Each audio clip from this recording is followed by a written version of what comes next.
Good morning, guys. Welcome to our Honeys, Aaron, Solar, Madden and Riley in real life live stream. And I hope you're having a good morning. Temps around 76 in the valley today. If you're watching in the valley, it's gonna be a really beautiful day out. You can find me at La Loma Park after 10 o'clock this morning. My buddy Nick and I are gonna go out there and toss some discs around. So the weather's getting really, really nice. But the afternoons, you know what? Like, it was only 80 yesterday in the afternoon, but it was still 80, right? It was the first time we kind of hit 80 in a while, so it still sort of felt pretty warm.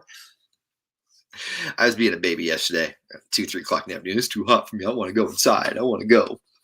But good morning, Cindy. How are you? So I'll be tossing some plastic around at East La Loma today, and I hope you have some chance to get some outside plans in today or some outside stuff today. We had an appraisal yesterday, and I'm not used to appraisals, right? Home appraisals. I freak out. I freak out when people come into my house in general, just because it's one of those like, did I clean enough? Is it messy enough? What are they going to talk about when they leave? Because don't act like you go to people's houses and then when you leave, you're not like, hey, did you see? Or can you believe they have? Like, right? And so that gets in my head a little bit too. So we had an appraisal yesterday, and this guy came out, super cool dude, right?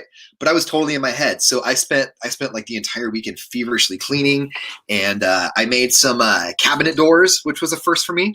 I'm not a good cabinet door maker, so don't ask me to make your cabinet doors, but I made some. So where I did not have cabinets, now I do for the home inspection or for the appraisal. And then the dude came in, and he was here for about a half hour, and he measured the house and looked in the rooms and was like, yeah, all your stuff works, looks good. That was it.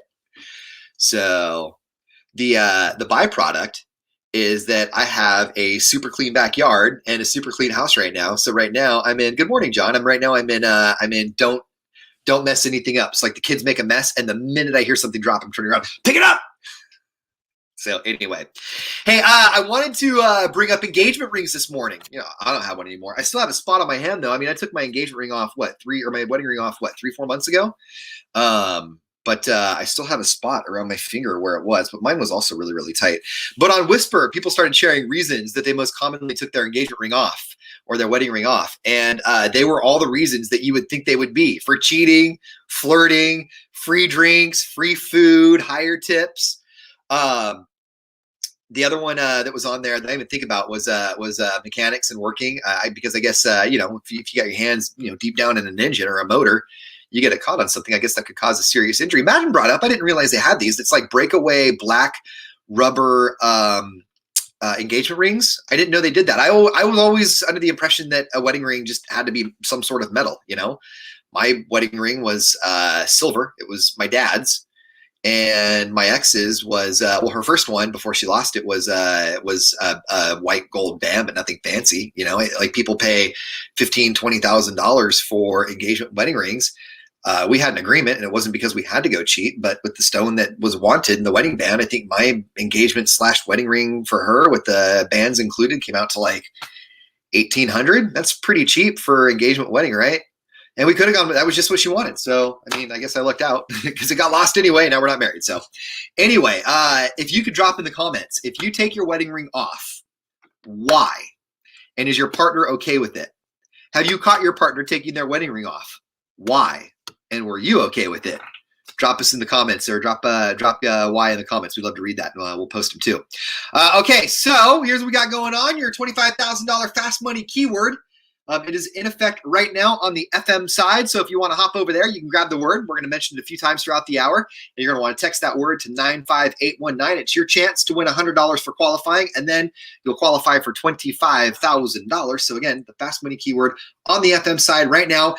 Starting tomorrow, we will have more tickets, double features, Tom and Jerry, and then Godzilla vs. Kong this weekend at the Series Cruisin'. Am I going dark there? I am. So a double feature at the Series Cruisin' this weekend, Friday, Saturday, and Sunday night at the Series Cruisin'. We'll have carload passes for all of that. No rings, no drama for this moment, right? How about those marriages that have no rings, period, just because they don't have rings? I mean, that just sounds convenient to me. It sounds like you save some money that way too. I don't know. Can you get engagement rings on Groupon? Is that a thing? Can you use Groupons for dates? Here's a question, and I'll go back and read the comments on these, but is it okay to go on Groupon and buy stuff for dates? Like if you just start dating somebody, let's say you're in the first couple of months of dating somebody, is it bad form to go on Groupon and buy activities. I would think that given the pandemic and the economy and, you know, people and their jobs and trying to save money and all of that good stuff. Wow, my hair really got messed up this morning with my headphones. I would think that in the pandemic and with all of that, that buying on Groupon for a date would be okay, right? Like you could go, like I bought in Calistoga. There's everyone wants to go to Yellowstone to see the geyser, right? Well, there's a geyser in Calistoga, and they have a whole park around it.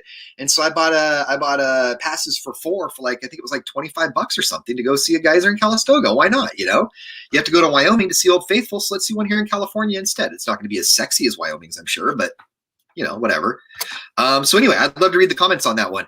And again, around 76 in the Valley today, the fast money keyword. It is over on the FM side, and we'll see you tomorrow. Have a